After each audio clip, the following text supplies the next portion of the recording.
Hello friends, path ഫൈനലിന്റെ ഒരു പുത്തൻ എപ്പിസോഡിലേക്ക് വീണ്ടും എല്ലാവർക്കും സ്വാഗതം. ഈ ആഴ്ച നമ്മൾ UK എങ്ങനെയാണ് ഡ്രൈവിംഗ് ലൈസൻസ് എടുക്കുന്നത്, അതിന് എന്തൊക്കെ ഡോക്യുമെന്റ്സ് ആണ് വേണ്ടുന്നത്, എങ്ങനെ നമുക്ക് ഈസി ആയിട്ട് ഒരു ഡ്രൈവിംഗ് ലൈസൻസ് ഇവിടെ എടുക്കാൻ പറ്റും, അതിന്റെ സ്റ്റെപ്പ് ബൈ സ്റ്റെപ്പ് ആയിട്ടുള്ള പ്രൊസീജിയേഴ്സിനെ കുറിച്ചാണ് ഈ ആഴ്ച നമ്മൾ ചർച്ച ചെയ്യുന്നത്. എല്ലാവർക്കും നമ്മുടെ പുത്തൻ എപ്പിസോഡിലേക്ക് വീണ്ടും സ്വാഗതം.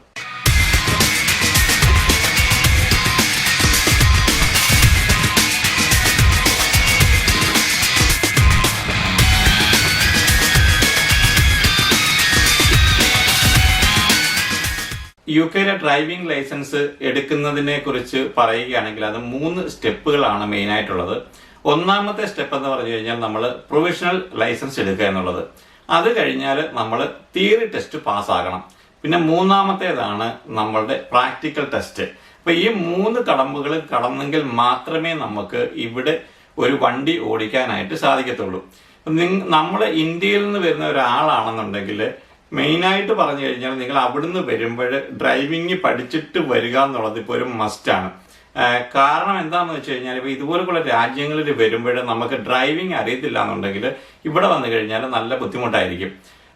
ഇവിടെ വന്ന് ഒരു ഡ്രൈവിംഗ് പഠിക്കണമെന്നുണ്ടെങ്കിൽ ഇപ്പം നമുക്ക് യാതൊരു എക്സ്പീരിയൻസും ഇല്ല, ഡ്രൈവിങ്ങിനെ കുറിച്ച് നമുക്ക് അറിയില്ല. ഇവിടെ വന്ന് നമ്മൾ ഡ്രൈവിംഗ് പഠിക്കണമെന്നുണ്ടെങ്കിൽ ഇവിടെ ഇപ്പോൾ ഒരു കറണ്ട് നിലയിൽ നോക്കുകയാണെങ്കിൽ 28 പൗണ്ട് മുതൽ 35 പൗണ്ട് വരെ പെർ അവറിന് നമ്മൾ കൊടുക്കേണ്ടി വരും. അത് നമ്മൾ ഏകദേശം ഇവിടുത്തെ കണക്ക് നോർമലായിട്ട് പറയുകയാണെങ്കിൽ ഒരു 45 to 47 ക്ലാസ് എങ്കിലും ആവറേജ് നമ്മൾ പഠിച്ചെങ്കിൽ നമുക്കൊരു ടെസ്റ്റിന് പോകാനുള്ള നമുക്കൊരു എലിജിബിലിറ്റി ആകത്തുള്ളൂ. അത് ഓരോരുത്തരെ ഡിപ്പെൻഡ് ചെയ്താണ്ടിരിക്കുന്നത്. കാരണം നല്ല ബ്രില്യൻ്റ് ആൾക്കാരാണെന്നുണ്ടെങ്കിൽ ചിലപ്പോൾ 35-നോ 30-നോ ഒക്കെ പോകാൻ പറ്റിയിരിക്കും. പക്ഷെ ഒരു ആവറേജ് വെച്ച് നോക്കുകയാണെങ്കിൽ ഒരു 45 to 47 ക്ലാസ്സസ് ഒക്കെ നമ്മൾ പോകാതെ നമുക്ക് ഡ്രൈവിംഗ് ടെസ്റ്റിന് പോകാനായിട്ട് സാധിക്കത്തില്ല. നമ്മളെപ്പോലെ ഇന്ത്യയിൽ നിന്നും വരുന്ന ഒരാളാണെന്നുണ്ടെങ്കിൽ നിങ്ങൾക്ക് നാട്ടിൽ നിങ്ങൾ ഡ്രൈവിംഗ് പഠിച്ച് ലൈസൻസ് ഉണ്ടെന്നുണ്ടെങ്കിൽ നിങ്ങൾ UK വരുമ്പോഴത്തേക്ക് നിങ്ങൾക്ക് ഇന്റർനാഷണൽ ലൈസൻസ് എടുത്തുകൊണ്ട് വരികയാണെങ്കിൽ ഇവിടെ വന്നിട്ട് നിങ്ങൾക്ക് 1 വർഷം നിങ്ങൾക്ക് ഈസി ആയിട്ട് നിങ്ങൾക്ക് ഇവിടെ വണ്ടി ഓടിക്കാവുന്നതാണ്. ആ 1 വർഷത്തിനുള്ളിൽ നിങ്ങൾക്ക് ഇവിടെ ലൈസൻസിന് അപ്ലൈ ചെയ്ത് നിങ്ങൾ ടെസ്റ്റിന് പോയിട്ട് നിങ്ങൾക്ക് പാസ്സാവാവുന്നതാണ്. 1 വർഷത്തിനിടയിൽ 6 മാസം കണ്ടിന്യൂസ് ആയിട്ട് താമസിച്ച ഒരാൾക്ക് മാത്രമേ ഇവിടെ ലൈസൻസിന് വേണ്ടി നമുക്ക് അപ്ലൈ ചെയ്യാൻ പറ്റത്തുള്ളൂ. അല്ലാതെ നമ്മൾ UK വന്നിട്ട് നമ്മൾ നാളെ പോയിട്ട് ഡ്രൈവിംഗ് ടെസ്റ്റിന് പഠിച്ചിട്ട് നമ്മൾ പോയി അപ്ലൈ ചെയ്ത് കഴിഞ്ഞാൽ നമ്മളത് എലിജിബിൾ ആയിരിക്കത്തില്ല. അറ്റ്ലീസ്റ്റ് 6 മന്ത് ഇവിടെ താമസിച്ച ഒരാൾക്ക് മാത്രമേ ഡ്രൈവിംഗ് ലൈസൻസിന് അപ്ലൈ ചെയ്യാനായിട്ട് സാധിക്കത്തുള്ളൂ. ഒരു പ്രൊവിഷണൽ ലൈസൻസ് കിട്ടുന്നതിന് വേണ്ടി നിങ്ങൾ ചെയ്യേണ്ടതെന്ന് വെച്ചാൽ അതിന്റെ ഒരു ആപ്ലിക്കേഷൻ ഫോം ഉണ്ട്. അത് ഓൺലൈനിൽ കയറിയിട്ട് നിങ്ങൾ ഫില്ല് ചെയ്യുക. അതുപോലെ തന്നെ അതിന് ആവശ്യമായ പ്രൂഫുകളുണ്ട്. നമ്മളുടെ പാസ്പോർട്ടിന്റെ കോപ്പി, അതുപോലെ തന്നെ നമ്മുടെ റെസിഡൻഷ്യൽ പ്രൂഫ്, പിന്നെ നിങ്ങൾ ഇവിടെ വന്നു കഴിഞ്ഞാൽ നിങ്ങൾക്ക് നാഷണൽ ഇൻഷുറൻസ് കാർഡൊക്കെ കിട്ടുകയാണെങ്കിൽ അതിന്റെ ഒരു പ്രൂഫും കൂടി കൊടുത്ത് 34 പൗണ്ടാണ് അതിന്റെ ഫീസ്. ആ ഫീസും കൂടി കൊടുത്തു കഴിഞ്ഞാൽ നമുക്ക് അവര് ഒരാഴ്ചക്കുള്ളിൽ അല്ലെങ്കിൽ വിത്തിൻ 2 വീക്സ് പറഞ്ഞു കഴിഞ്ഞാലും അവർ ഒരു 5 വർക്കിംഗ് ഡേയ്സ് അല്ലെങ്കിൽ ഒരു 6 വർക്കിംഗ് ഡേയ്സിനുള്ളിൽ നമുക്ക് ഇതുപോലൊക്കെ ഒരു കാർഡ് അയച്ചു തരും. ഇത് നമ്മുടെ ലേണിംഗ് ലൈസൻസ് കാർഡാണ്. ഇതിന്റെ കളർ എന്ന് പറഞ്ഞു കഴിഞ്ഞാൽ ഇളം ഗ്രീൻ കളറാണ്. അപ്പൊ ഇങ്ങനെ ഒരു ലൈസൻസ് നമുക്ക് ലേണേഴ്സ് ലൈസൻസ്, പ്രൊഫഷണൽ ലൈസൻസ് നമുക്ക് അയച്ചു തരും. ഇതിന്റെ ഒരു പ്രാധാന്യം എന്ന് വെച്ച് കഴിഞ്ഞാൽ നിങ്ങൾക്കിപ്പോൾ ഒരു ഡ്രൈവറുടെ കൂടെ നിങ്ങൾക്ക് ഇവിടുത്തെ ഒരു അപ്രൂവ്ഡ് ഇൻസ്ട്രക്ടറുടെ കൂടെ നിങ്ങൾ ലേൺ ചെയ്യാൻ പോകണമെന്നുണ്ടെങ്കിൽ നിങ്ങൾക്ക് ഈ ലൈസൻസ് ഉണ്ടെങ്കിൽ മാത്രമേ സാധിക്കത്തുള്ളൂ. കാരണം നമ്മുടെ നാട്ടിൽ അങ്ങനെ ഉണ്ടോ സിസ്റ്റം എന്ന് എനിക്ക് അറിയില്ല. പക്ഷെങ്കിൽ ഇവിടെ എന്ന് പറഞ്ഞു കഴിഞ്ഞാൽ നിങ്ങൾക്ക് ഒരു ഇൻസ്ട്രക്ടറുടെ കൂടെ പഠിക്കണമെന്നുണ്ടെങ്കിൽ ഈ ലൈസൻസ് അത്യാവശ്യമാണ്. ഈ ലൈസൻസ് ഇല്ല എന്നുണ്ടെങ്കിൽ അവർ നമ്മളെ പഠിപ്പിക്കത്തില്ല. കാരണം ഈ ഒരു ലൈസൻസ് പ്രൊവിഷണൽ ലൈസൻസ് ഉണ്ടെങ്കിൽ മാത്രമേ അവര് പഠിപ്പിക്കാനായിട്ട് അവര് റെഡിയാകത്തുള്ളൂ. അപ്പൊ നിങ്ങൾക്ക് ഈ പ്രൊവിഷണൽ ലൈസൻസ് കിട്ടിക്കഴിഞ്ഞാൽ നിങ്ങൾക്ക് ഒരു ഇൻസ്ട്രക്ടറെ കണ്ടുപിടിച്ച് നിങ്ങൾക്ക് അവരുടെ കൂടെ ഇപ്പൊ നിങ്ങൾ താമസിക്കുന്ന സ്ഥലത്ത് മലയാളി ഫാമിലി കമ്മ്യൂണിറ്റി ഉണ്ടായിരിക്കും. അപ്പൊ അവരോടൊക്കെ ചോദിച്ചു കഴിഞ്ഞാൽ അവരൊക്കെ പഠിച്ച ഈസി ആയിട്ട് നല്ല ഇൻസ്ട്രക്ടർ ഒക്കെയുള്ള അവരെ നിങ്ങൾക്ക് റെഫർ ചെയ്തു തരും. അപ്പൊ അവരെ കണ്ടുപിടിച്ചിട്ട് നിങ്ങൾ അവരോട് പറഞ്ഞു കഴിഞ്ഞാൽ ഈ ഒരു പ്രൊഫഷണൽ ലൈസൻസ് കിട്ടിക്കഴിഞ്ഞാൽ നിങ്ങൾക്ക് അവിടെ അവരുടെ കൂടെ പഠനത്തിന് നിങ്ങൾക്ക് സ്റ്റാർട്ട് ചെയ്യാവുന്നതാണ്. ഒരു ഇൻസ്ട്രക്ടറുടെ അവർക്ക് പെർ അവറിന് എത്ര റേറ്റ് ആണെന്ന് അത് ഓരോ സ്ഥലത്തേക്കും അനുസരിച്ച് അത് വേരി ചെയ്തുകൊണ്ടിരിക്കും. കാരണം ഇപ്പം ഇവിടുത്തെ ഒരു റേറ്റ് ആയിരിക്കത്തില്ല ചിലപ്പം വേറൊരു സ്ഥലത്തെ റേറ്റ്. അപ്പം നിങ്ങൾ നാട്ടിൽ നിന്ന് പഠിച്ച് വന്നിട്ടുള്ള ഒരാളാണ്, അല്ലെങ്കിൽ നാട്ടിൽ നിങ്ങളൊരു എക്സ്പേർട്ട് ഡ്രൈവർ ആണെന്നുണ്ടെങ്കിൽ നിങ്ങൾക്കൊരു 10 to 15 ക്ലാസ്സിനൊക്കെ പോയി കഴിഞ്ഞാൽ നിങ്ങൾക്ക് ഡ്രൈവിംഗ് ടെസ്റ്റിന് നിങ്ങൾക്ക് പോകാവുന്നതാണ്. പക്ഷെ നിങ്ങൾ ഫ്രഷ് ആയിട്ട് വരുന്ന ഒരാളാണെന്നുണ്ടെങ്കിൽ നിങ്ങളൊരു 40 to 47 ക്ലാസ്സസ് എടുക്കാതെ അറ്റ്ലീസ്റ്റ് അത്ര ഇല്ലാതെ നിങ്ങൾക്ക് ടെസ്റ്റിന് പോകാനായിട്ട് സാധിക്കത്തില്ല. നിങ്ങളൊരു ഹാഫ് വേയിലൊക്കെ ആയി കഴിയുമ്പോൾ നിങ്ങളോട് അവർ പറയും നിങ്ങൾ പോയിട്ട് റിട്ടേൺ ടെസ്റ്റ് പാസ്സാവണമെന്ന് പറയും. അപ്പം നിങ്ങൾ താമസിക്കുന്ന സ്ഥലത്ത് തന്നെ നമ്മൾ ഓൺലൈനിൽ സെർച്ച് ചെയ്ത് കഴിഞ്ഞാൽ നിങ്ങളുടെ അടുത്തുള്ള സെന്ററുകൾ അതിനകത്തിൽ വരും. അപ്പം നിങ്ങളത് ചൂസ് ചെയ്യുക. ഓൺലൈനിൽ തന്നെ നിങ്ങൾക്ക് അതും അപ്ലൈ ചെയ്യാവുന്നതാണ്. നിങ്ങൾക്ക് ഇതുപോലുള്ള ബുക്കുകളൊക്കെ ധാരാളമായിട്ട് ഇവിടെ അവൈലബിൾ ഉണ്ട്. ഈ ബുക്കുകളൊക്കെ നിങ്ങൾക്ക് പഠിച്ചിട്ട് പോവുകയാണെന്നുണ്ടെങ്കിൽ നിങ്ങൾക്ക് ഈസി ആയിട്ട് നിങ്ങൾക്ക് തിയറി ടെസ്റ്റ് നിങ്ങൾക്ക് പാസ്സാവുന്നതാണ്. അതുപോലെ തന്നെ ഓൺലൈനിൽ കയറി നോക്കിക്കഴിഞ്ഞാൽ ധാരാളമായിട്ട് സൈറ്റുകളുണ്ട്. അതിനകത്തിലെല്ലാം ഇതുപോലുള്ള പരീക്ഷയ്ക്ക് സഹായിക്കുന്ന കുറേ വെബ്സൈറ്റുകളുണ്ട്. ആ സൈറ്റിൽ പോയി കഴിഞ്ഞാൽ നമ്മൾ പ്രാക്ടീസ് ചെയ്ത് കഴിഞ്ഞാൽ നിങ്ങൾക്ക് നല്ല രീതിയിൽ ആദ്യത്തെ പ്രാവശ്യം തന്നെ നിങ്ങൾക്ക് തിയറി ടെസ്റ്റ് പാസ്സാവുന്നതാണ്. പിന്നെ വേറൊരു കാര്യം പറഞ്ഞു കഴിഞ്ഞാൽ നമ്മുടെ നാട്ടിലെ കൂട്ട് അത്ര ഈസി അല്ല ഇവിടുത്തെ തിയറി ടെസ്റ്റ് എന്ന് പറഞ്ഞു കഴിഞ്ഞാൽ 50 ഒബ്ജക്റ്റീവ് ടൈപ്പ് ക്വസ്റ്റ്യൻസ് ആണുള്ളത്. അതിന് 57 മിനിറ്റ്സ് ആണ് നമുക്ക് തരുന്നത്. അപ്പൊ അതിൽ നമ്മൾ ഈ 50 ക്വസ്റ്റ്യനിൽ നമ്മൾ 43 ക്വസ്റ്റ്യൻസ് നമ്മൾ പാസ്സായില്ലെങ്കിൽ നിങ്ങൾ തിയറി ടെസ്റ്റ് ഫെയിൽ ആവും. അപ്പം തിയറി ടെസ്റ്റ് അത്ര ഈസി ആയിട്ട് നമ്മൾ പോയി ജയിക്കാമെന്ന് പറഞ്ഞു കഴിഞ്ഞാൽ നമുക്ക് ജയിക്കാൻ പറ്റുന്ന ഒരു സാധനമല്ല ഈ തിയറി ടെസ്റ്റും. അപ്പം നിങ്ങൾ നല്ലതുപോലൊക്കെ തന്നെ ഇതുപോലുള്ള ബുക്കുകൾ റെഫർ ചെയ്യുക.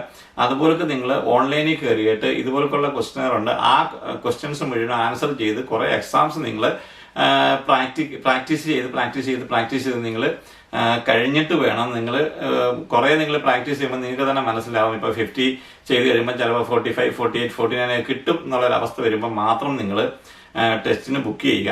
അപ്പോൾ ടെസ്റ്റിന് ബുക്ക് ചെയ്താൽ നിങ്ങൾ ഓൺലൈനിൽ നിങ്ങൾക്ക് ബുക്ക് ചെയ്യാം. അതിന് വരുന്ന അതിൻ്റെ ഫീസ് എന്ന് പറഞ്ഞു കഴിഞ്ഞാൽ 23 പൗണ്ടാണ്. ആ 23 പൗണ്ടും നിങ്ങളുടെ പ്രൊഫഷണൽ ലൈസൻസിന്റെ നമ്പരും എല്ലാം കൂടെ അടിച്ചു കൊടുത്തു കഴിഞ്ഞാൽ നിങ്ങൾക്ക് ഓൺലൈനിൽ അത് ബുക്ക് ചെയ്യാവുന്നതാണ്. അപ്പം നിങ്ങൾ മാക്സിമം നിങ്ങൾ ആദ്യത്തെ പ്രാവശ്യം തന്നെ നിങ്ങൾക്ക് പാസ്സാകാനായിട്ട് ശ്രമിക്കുക. കാരണം വെറുതെ അല്ലെങ്കിൽ നമ്മൾ വീണ്ടും ടെസ്റ്റ് നമ്മൾ അപ്പിയർ ചെയ്യേണ്ടി വരും. അതിന് എവറി ടൈമിൽ നമ്മൾ 23 പൗണ്ട് വെച്ച് നമ്മൾ ഫീസ് കൊടുത്തുകൊണ്ടേ ഇരിക്കണം. പിന്നെ ഇതിന് ശേഷം എന്ന് വെച്ച് കഴിഞ്ഞാൽ നമുക്ക് ഹസാർഡ് ടെസ്റ്റും ഇതിൻ്റെ കൂടെ ഉണ്ടായിരിക്കും. അപ്പോൾ ഹസാർഡ് ടെസ്റ്റ് വരുന്നത് നമുക്ക് 75 മാർക്സ് ആണ്. അതിലൊരു 44 മാർക്ക് നമുക്ക് ഹസാർഡ് ടെസ്റ്റിനും ലഭിച്ചിരിക്കണം. എങ്കിൽ മാത്രമേ നിങ്ങൾ തിയറി ടെസ്റ്റ് പാസ്സാകത്തുള്ളൂ. നമ്മൾ തിയറി പാസ്സായി കഴിയുമ്പോൾ നമ്മൾ പോകുന്ന ടെസ്റ്ററുകളിൽ നിന്ന് അവർ അപ്പോൾ തന്നെ നമുക്ക് ഒരു പാസ് സർട്ടിഫിക്കറ്റ് നമുക്ക് തരും. ഈ പാസ് സർട്ടിഫിക്കറ്റ് ലഭിച്ചു കഴിഞ്ഞാൽ നമ്മൾ തിയറി ടെസ്റ്റ് നമ്മളുടെ ഫിനിഷായി. അപ്പം നമ്മൾ 2 സ്റ്റേജ് കഴിഞ്ഞു. നമ്മളുടെ പ്രൊഫഷണൽ ലൈസൻസ് കിട്ടി, അതുപോലെ തന്നെ നമ്മുടെ തിയറിയും പാസ്സായി. അപ്പം ഈ തിയറി ടെസ്റ്റ് സർട്ടിഫിക്കറ്റ് നമ്മൾ എപ്പോഴും നമ്മൾ ഡ്രൈവിംഗ് ടെസ്റ്റിന് പോകുമ്പോൾ നമ്മളുടെ കയ്യിൽ ഉണ്ടായിരിക്കണം. അത് അത്യാവശ്യമാണ്. കാരണം നമ്മൾ അത് കഴിഞ്ഞ് നമ്മൾ തിയറി ടെസ്റ്റ് പാസ്സായി നമ്മുടെ പ്രൊഫഷണൽ ലൈസൻസും കിട്ടി. ഇത് എവിടെയെങ്കിലും നമുക്ക് മിസ്പ്ലേസ് ആയി പോയി കഴിഞ്ഞാൽ പിന്നെ നമുക്ക് അത് ബുദ്ധിമുട്ടായിട്ട് വരും. പിന്നെ നമ്മൾ റീ അപ്ലൈ ചെയ്യേണ്ടി വരും. പിന്നെ അതിന് ഫീസ് ഉണ്ടായിരിക്കും, അത് കെട്ടേണ്ടി വരും. അപ്പോൾ ഒരു കാരണവശാലും നിങ്ങളത് മിസ് ചെയ്യാതിരിക്കാനായിട്ട് പ്രത്യേകം ശ്രദ്ധിക്കേണ്ടതാണ്. അപ്പോൾ നമ്മുടെ ഫൈനൽ സ്റ്റേജ് എന്ന് പറഞ്ഞു കഴിഞ്ഞാൽ നമ്മൾ പ്രാക്ടിക്കൽ ടെസ്റ്റിന് പോകുക എന്നുള്ളതാണ്. അപ്പോൾ പ്രാക്ടിക്കൽ ടെസ്റ്റും അതുപോലെയൊക്കെ തന്നെ നിങ്ങൾക്ക് ഓൺലൈനിൽ തന്നെ നിങ്ങൾക്ക് അപ്ലൈ ചെയ്യാവുന്നതാണ്. അപ്പോൾ ആ ഒരു സൈറ്റിൽ പോയി കഴിഞ്ഞാൽ നമ്മുടെ പ്രൊവിഷണൽ ലൈസൻസിന്റെ നമ്പർ അടിച്ചു കൊടുക്കുക. അതുപോലെ തന്നെ നമ്മുടെ പേര്, നമ്മളുടെ രജിസ്ട്രേഷൻ അഡ്രസ്സ് ഇതെല്ലാം നമ്മൾ കൊടുത്തു കഴിഞ്ഞ് 62 പൗണ്ടാണ് നമ്മളുടെ പ്രാക്ടിക്കൽ ടെസ്റ്റിന്റെ ഫീസ്. അതും കൂടെ നമ്മൾ കൊടുത്തു കഴിഞ്ഞാൽ നമ്മളുടെ സ്ഥലത്തിന്റെ ഏറ്റവും അടുത്തുള്ള ടെസ്റ്റ് സെന്ററുകൾ അതിൽ ഷോ ചെയ്യും. നമുക്ക് ഏതാണ് സൗകര്യം എന്ന് വെച്ച് കഴിഞ്ഞാൽ അത് ചൂസ് ചെയ്യുക. നമുക്ക് പറ്റുന്ന ഒരു ഡേറ്റും നമുക്ക് നല്ലതെന്ന് തോന്നുന്ന ഒരു ടൈമും. കാരണം ഒരു ദിവസം ഒരു 4 അല്ലെങ്കിൽ 5 ടൈമിൽ കൂടുതൽ ടെസ്റ്റ് കാണത്തില്ല. അപ്പം നമുക്ക് ഏറ്റവും നല്ല ടൈം, കാരണം സ്കൂൾ ടൈമോ അല്ലെങ്കിൽ നല്ല ബിസി ടൈമോ ഒന്നും ചൂസ് ചെയ്യാതെ ഇടയ്ക്കുള്ള ടൈം നമ്മൾ സെലക്ട് ചെയ്തിട്ട് നമ്മൾ അത് കൺഫേം ചെയ്യുക. കൺഫേം ചെയ്ത് കഴിയുമ്പോൾ അവർ നമുക്ക് ഒരു ഇമെയിലിൽ അവരുടെ റിപ്ലൈ വരും, നമ്മുടെ കൺഫർമേഷൻ ഇമെയിൽ. കാരണം ഇന്ന ദിവസം ഇന്ന ടെസ്റ്റ് സെന്ററിൽ ഈ സമയത്ത് നിങ്ങൾ ബുക്ക് ചെയ്തിട്ടുണ്ടോ എന്ന് പറഞ്ഞുകൊണ്ട് നമുക്ക് ഒരു കൺഫർമേഷൻ ഇമെയിൽ വരും. അപ്പം നിങ്ങൾ ആ ദിവസത്തേക്ക് നിങ്ങൾ ശരിക്കും പ്രാക്ടീസ് ചെയ്തിട്ട് നിങ്ങൾ പോവുക. കാരണം ആദ്യമായിട്ട് ഒരാൾ ഡ്രൈവിംഗ് ടെസ്റ്റിന് പോയി കഴിയുമ്പോൾ നമ്മൾ വളരെയധികം നെർവസ് ആയിരിക്കും. കാരണം നമ്മളെ കാണുമ്പോൾ തന്നെ ആ എക്സാമിനർ നമ്മളെ ഒന്ന് നിരീക്ഷിക്കും. കാരണം നമ്മൾ എത്ര കോൺഫിഡൻ്റ് ആണെന്നുള്ളത് നമ്മളുടെ മുഖത്ത് നിന്ന് അവർക്ക് വായിച്ച് എടുക്കാൻ പറ്റും. അപ്പം അതുകൊണ്ട് നമ്മൾ കോൺഫിഡൻ്റ് അല്ലെങ്കിൽ തന്നെ നമ്മൾ കോൺഫിഡൻ്റ് ആയിട്ട് നമ്മൾ അഭിനയിക്കണം. കാരണം നമ്മൾ കോൺഫിഡൻ്റ് ഉണ്ടെന്നുണ്ടെങ്കിൽ നമ്മളുടെ പകുതി മാർക്ക് അപ്പം തന്നെ പോകും, അവർ ഫെയിൽ ആക്കുകയും ചെയ്യും. നമുക്ക് ഡ്രൈവിംഗ് ടെസ്റ്റിന് നമ്മളെ ഇൻസ്ട്രക്ടറുടെ വണ്ടി കൊണ്ടുപോകുന്നതായിരിക്കും ഏറ്റവും ബെറ്റർ. നിങ്ങൾക്ക് നിങ്ങളുടെ സ്വന്തം വണ്ടി ഉണ്ടെങ്കിൽ കൊണ്ടുപോകാവുന്നതാണ്. പക്ഷെങ്കിൽ നിങ്ങളുടെ വണ്ടി ഇവിടുത്തെ DVLA അതായത് driver and vehicle licence authority എന്ന് പറയുന്ന ആ അതോറിറ്റിയുടെ എല്ലാ കാര്യങ്ങളും ഉണ്ടെങ്കിൽ മാത്രമേ നിങ്ങൾക്ക് ആ വണ്ടി കൊണ്ടുപോകാൻ പറ്റത്തുള്ളൂ. നിങ്ങൾ ചിലപ്പോൾ ആ സമയത്ത് അവിടെ ചെന്ന് കഴിയുമ്പോൾ എന്തെങ്കിലും കുഴപ്പമുണ്ടെന്നുണ്ടെങ്കിൽ നിങ്ങൾക്ക് തിരിച്ചു പോരേണ്ടി വരും. അപ്പോൾ നിങ്ങളുടെ ഡ്രൈവിംഗ് ടെസ്റ്റ് മുഴുവനും ക്യാൻസൽ ആവും. അതുപോലെ തന്നെ നിങ്ങളുടെ പൈസയും നഷ്ടപ്പെടും. അതുകൊണ്ട് റിസ്ക് എടുക്കേണ്ട യാതൊരു കാര്യവുമില്ല. നിങ്ങളുടെ ഇൻസ്ട്രക്ടർ കൊണ്ടുവരുന്ന കാറ് അത് അപ്രൂവ്ഡ് കാറാണ്. നിങ്ങൾക്ക് ആ കാറ് നിങ്ങൾക്ക് ഉപയോഗിക്കാം. അതുകൊണ്ട് നിങ്ങൾ പോയിട്ട് നിങ്ങൾ അത്രയും നാൾ പ്രാക്ടീസ് ചെയ്തത് ആ കാറിലാകുമ്പോൾ നിങ്ങൾക്ക് അതിനുള്ള ഒരു എക്സ്ട്രാ ബെനിഫിറ്റ് കൂടെ കിട്ടും. അപ്പോൾ ആ കാർ തന്നെ നിങ്ങൾ ഉപയോഗിക്കുന്നതായിരിക്കും ഏറ്റവും ബെറ്റർ. പിന്നെ നിങ്ങൾ ഡ്രൈവ് ടെസ്റ്റിന് പോകുന്ന സമയത്ത് വേണമെന്നുണ്ടെങ്കിൽ നിങ്ങൾക്ക് നിങ്ങളുടെ ബന്ധുക്കളെയോ അല്ലെങ്കിൽ നിങ്ങൾ നെർവസ് ആണെന്നുണ്ടെങ്കിൽ നിങ്ങളുടെ റിലേറ്റീവ്സിനെയൊക്കെ വേണമെങ്കിൽ പുറകിൽ വെക്കാം. പക്ഷെ സാധാരണ ആരും അങ്ങനെ വെക്കാറില്ല. കാരണം അവർക്ക് അവിടെ നിന്നുകൊണ്ട് യാതൊരു കമന്റ് പറയാനോ അല്ലെങ്കിൽ നമ്മളെ ഏതെങ്കിലും രീതിയിൽ നോക്കാൻ പോലും ഉള്ള അധികാരമില്ല. അങ്ങനെയൊക്കെ വന്നു കഴിഞ്ഞാൽ അപ്പോൾ തന്നെ എക്സാമിനർ നമ്മളെ ഫെയിൽ ആക്കിയിട്ട് ഇറക്കി വിടും. ഇവിടെ നമ്മൾ ഡ്രൈവിംഗ് ടെസ്റ്റിന് ചെന്ന് കഴിയുമ്പോൾ നമ്മുടെ എക്സാമിനർ വന്നിട്ട് നമ്മളുടെ ഡോക്യുമെന്റ്സ് എല്ലാം പരിശോധിച്ച് നോക്കും. അതിനുശേഷം ഷോമി ടെൽമി എന്ന് പറഞ്ഞുകൊണ്ട് ഒരു ഇതുണ്ട്. അതിൽ അവർ ഒന്നിലെ കാറിനെ കുറിച്ചുള്ള എന്തെങ്കിലും 1-2 കാര്യങ്ങൾ ചോദിക്കും. എവിടെയാണ് ഓയിൽ ഒഴിക്കുന്നത്, അല്ലെങ്കിൽ ഓയിൽ ലെവൽ എങ്ങനെയാണ് ചെക്ക് ചെയ്യുന്നത്, അല്ലെങ്കിൽ ഓൺ അടിക്കുന്നത് എങ്ങനെയാണ്, ഇങ്ങനെയുള്ള നിസ്സാരമായിട്ടുള്ള കാര്യങ്ങളാണ് ചോദിക്കും. അതുപോലെ തന്നെ ചിലപ്പം അവിടെ കിടക്കുന്ന ഒരു കാറിൻ്റെ നമ്പർ വായിക്കാനായിട്ട് പറയും. കാരണം നമ്മുടെ ഐസൈറ്റ് എത്രയുണ്ടെന്ന് അറിയാൻ വേണ്ടിയിട്ടാണ് അത് ചോദിക്കുക. അവിടെ കിടക്കുന്ന കാറിന്റെ നമ്പർ പ്ലേറ്റ് വായിക്കാൻ പറയും. ഇങ്ങനെയുള്ള 2-3 കാര്യങ്ങളുണ്ടായിരിക്കും. അതിനുശേഷം നമ്മുടെ ടെസ്റ്റ് സെന്ററിൽ നിന്ന് എക്സാമിനർ നമ്മുടെ ലെഫ്റ്റിലേക്കും നമ്മൾ ഡ്രൈവിംഗ് സീറ്റിലിരിക്കുകയാണ്. നമ്മളെല്ലാ കാര്യങ്ങളും നമ്മൾ ചെയ്യുക. അതിനുശേഷം നമുക്ക് 40 മിനിറ്റ് ആയിരിക്കും നമ്മുടെ ഡ്രൈവിംഗ് ടെസ്റ്റ്. ഈ 40 മിനിറ്റിൽ അവര് നമ്മളുടെ അടുത്തുള്ള സ്ഥലങ്ങളിൽ ഇപ്പോൾ അവരുടെ ടെസ്റ്റ് സെന്ററിന്റെ പരിധിയിലുള്ള ഏതൊക്കെ സ്ഥലങ്ങളാണോ നമുക്ക് പറയാൻ പറ്റത്തില്ല, ഏതൊക്കെ സ്ഥലങ്ങളാണ് കൊണ്ടുപോകുന്നതെന്ന് നമുക്ക് പറയാൻ പറ്റത്തില്ല. ആ സ്ഥലങ്ങളിൽ അവർ 40 മിനിറ്റാണ് നമ്മുടെ ഡ്രൈവിംഗ് ടെസ്റ്റ് വരുന്നത്. നമ്മളുടെ പ്രാക്ടിക്കൽ ടെസ്റ്റിൽ നമുക്ക് 15 എററുകൾ വരാം മൈനറായിട്ട്. അതുപോലെ തന്നെ സീരിയസ് ആയിട്ട് ഒരു എററും വരാനായിട്ടും പറ്റത്തില്ല. കാരണം സീരിയസ് ആയിട്ട് ഒരു എറർ വന്നു കഴിഞ്ഞാൽ അവർ നമ്മളെ ഫെയിലാക്കും. അപ്പൊ നമുക്ക് 15 എറർ വരുന്ന അതിൽ ഒരേ ഏരിയയിൽ 3 എറർ വരികയാണെങ്കിലും അവർ നമ്മളെ ഫെയിലാക്കും. അപ്പൊ നമ്മൾ എപ്പോഴും ഡ്രൈവിങ്ങിന്റെ പ്രാക്ടിക്കലിന് പോകുമ്പോഴും നമ്മൾ നെർവസ് ആണെങ്കിൽ തന്നെ നമ്മൾ കുറെ കാര്യങ്ങൾ ശ്രദ്ധിച്ചില്ലെങ്കിൽ ഇങ്ങനെയുള്ള മൈനർ എററുകൾ കുറെ വരും. കാരണം നമ്മൾ നോക്കട്ടും അതുപോലെ തന്നെ മിററിൽ നോക്കുന്ന കാര്യങ്ങൾ, അതുപോലെ തന്നെ ബ്ലൈൻഡ് സ്പോട്ട് നോക്കുന്ന ഇങ്ങനെയൊക്കെയുള്ള കാര്യങ്ങൾ അവർ ശരിക്കും നമ്മൾ ആക്ട് ചെയ്ത് കാണിച്ചിരിക്കണം. പിന്നെ നമ്മുടെ ടെസ്റ്റിനകത്ത് മെയിനായിട്ടുള്ളത് അവർ കൊണ്ടുവന്ന് വെച്ചാൽ 30 ഇവിടെ ഡ്രൈവിംഗ് റെസ്ട്രിക്ഷൻസ് ഉള്ള 30 മൈൽ സ്പീഡുണ്ട്, അവിടെ കൊണ്ടുപോകും. അപ്പോൾ നമ്മൾ 30 മൈൽ പോയി കഴിഞ്ഞാൽ അത് 32 ആയി 33 ആയി കഴിഞ്ഞാൽ അവർ നമ്മളെ ഫെയിലാക്കും. അതുപോലെ തന്നെ 40 മൈൽ സ്പീഡിൻ്റെ റോഡുകളുണ്ട്, 60 ഉണ്ട്, 70 ഉണ്ട്. ഈ റോഡുകളിലെല്ലാം തന്നെ നമ്മളെ ഡ്രൈവ് ചെയ്യിപ്പിക്കും. ആ ഡ്രൈവ് ചെയ്ത് കഴിയുമ്പോൾ നമുക്ക് വരുന്ന മൈനർ എററുകൾ മുഴുവനും അവർ നോട്ട് ചെയ്തുകൊണ്ടേയിരിക്കും.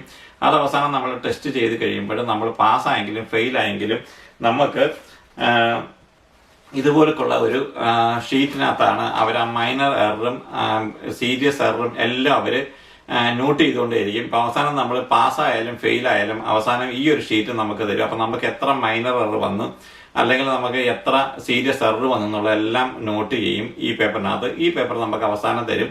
നിങ്ങൾ പാസ്സായാലും ഫെയിലായാലും, നിങ്ങൾ ഫെയിലാവുകയാണെന്നുണ്ടെങ്കിൽ നമുക്കത് ഒന്ന് റീവൈൻഡ് ചെയ്ത് നോക്കാൻ പറ്റും. നമ്മൾ ഏതൊക്കെ ഏരിയയിലാണ് നമുക്ക് മൈനർ എറർ വന്നത് നമുക്ക് കാണാനായിട്ട് പറ്റും.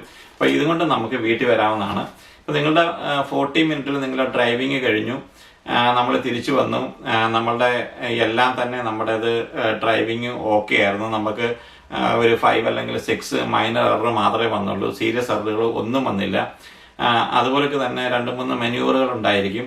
അപ്പോൾ അതിൽ ഏതെങ്കിലും ഒരെണ്ണം നിങ്ങൾക്ക് എല്ലാ ടെസ്റ്റിലും നിങ്ങൾക്ക് ഉണ്ടായിരിക്കും. അപ്പോൾ അതും നിങ്ങൾ കറക്റ്റായിട്ട് നിങ്ങൾ പഠിച്ചിരിക്കണം. നിങ്ങൾ 40 മിനിറ്റ്സിൻ്റെ നിങ്ങൾ ഡ്രൈവിംഗ് കഴിഞ്ഞു കഴിഞ്ഞാൽ നിങ്ങളുടെ എക്സാമിനർ നേരെ നിങ്ങളുടെ ടെസ്റ്റ് സെന്ററിലേക്ക് തിരിച്ചു കൊണ്ടുവരും.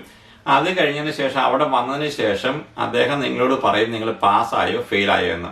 നിങ്ങൾ പാസ്സായിട്ടുണ്ടെങ്കിൽ നിങ്ങൾക്ക് ഇതുപോലുള്ള ഒരു ടെസ്റ്റ് ഡ്രൈവിംഗ് പാസ് സർട്ടിഫിക്കറ്റ് എന്ന് പറഞ്ഞുകൊണ്ട് ഒരു സർട്ടിഫിക്കറ്റ് നിങ്ങൾക്ക് തരും. കാരണം ഈ സർട്ടിഫിക്കറ്റിന്റെ പ്രയോജനം എന്താണെന്ന് ചോദിച്ചു കഴിഞ്ഞാൽ നിങ്ങൾക്ക് അന്നേരം മുതൽ നിങ്ങൾക്ക് വണ്ടി ഓടിക്കാനായിട്ടുള്ള ഒരു പെർമിഷൻ ഉണ്ട്. കാരണം ഇത് നിങ്ങളുടെ പാസ് സർട്ടിഫിക്കറ്റ് ആണ്. ഇതുകൊണ്ട് നിങ്ങൾക്ക് അന്നേരം മുതൽ നിങ്ങൾക്ക് ഡ്രൈവ് ചെയ്യാനായിട്ട് സാധിക്കും.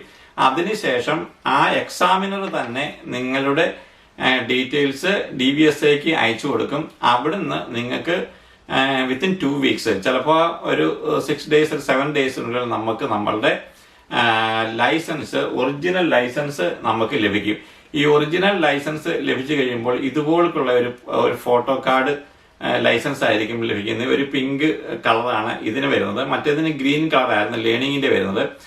ഇത് ഫുൾ ലൈസൻസ് കിട്ടി കഴിയുമ്പോൾ ഇതുപോലുള്ള ഒരു പിങ്ക് ലൈസൻസ് ആണ് നമുക്ക് കിട്ടുന്നത്. ഇവിടുത്തെ ലൈസൻസ് ഇങ്ങനെയാണ് ഇരിക്കുന്നത്. ഇതാണ് ഒറിജിനൽ പാസ് ആയി കഴിയുമ്പോൾ നമുക്ക് കിട്ടുന്ന ഫുൾ ഡ്രൈവിംഗ് ലൈസൻസ് ആണ്.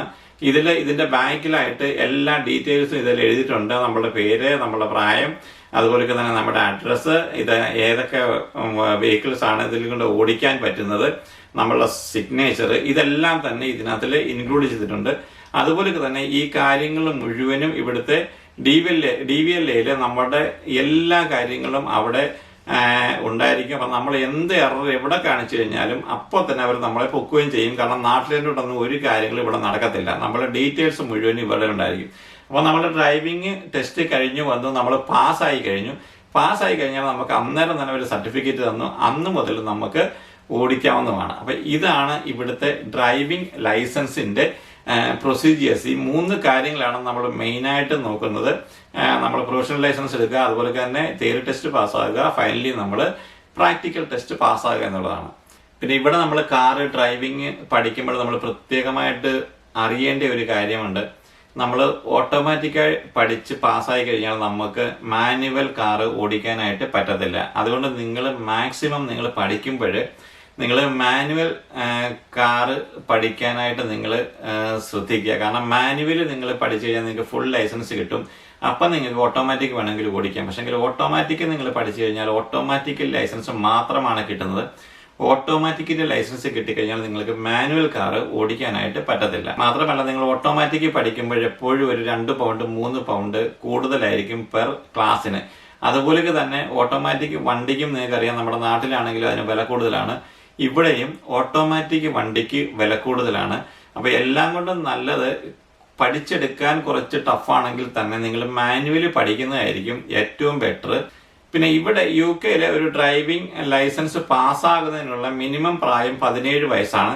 17 വയസ്സായി കഴിയുമ്പോൾ നിങ്ങൾക്ക് ഡ്രൈവിങ്ങിന് പോയിട്ട് ടെസ്റ്റ് കൊടുക്കാം. 17 വയസ്സിൽ നിങ്ങൾക്ക് ഡ്രൈവിംഗ് പാസ്സായി കഴിഞ്ഞാൽ നിങ്ങൾക്ക് ഡ്രൈവ് ചെയ്ത് തുടങ്ങാവുന്നതാണ്. യാതൊരു കുഴപ്പങ്ങളും ഉണ്ടായിരിക്കുന്നതല്ല.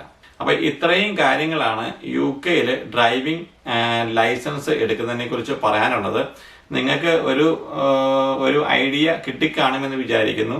പിന്നെ എന്തെങ്കിലും ഞാൻ പോയിന്റുകൾ വിട്ടുപോയിട്ടുണ്ടോ എന്ന് എനിക്ക് തന്നെ അറിയില്ല. എന്തെങ്കിലും പോയിന്റുകൾ വിട്ടുപോയിട്ടുണ്ട്, അല്ലെങ്കിൽ നിങ്ങൾക്ക് എന്തെങ്കിലും ഇനിയും അറിയണം എന്നുണ്ടെങ്കിൽ നിങ്ങൾ താഴത്തെ കമന്റ് ബോക്സിൽ നിങ്ങൾ കമന്റ് ചെയ്യുക.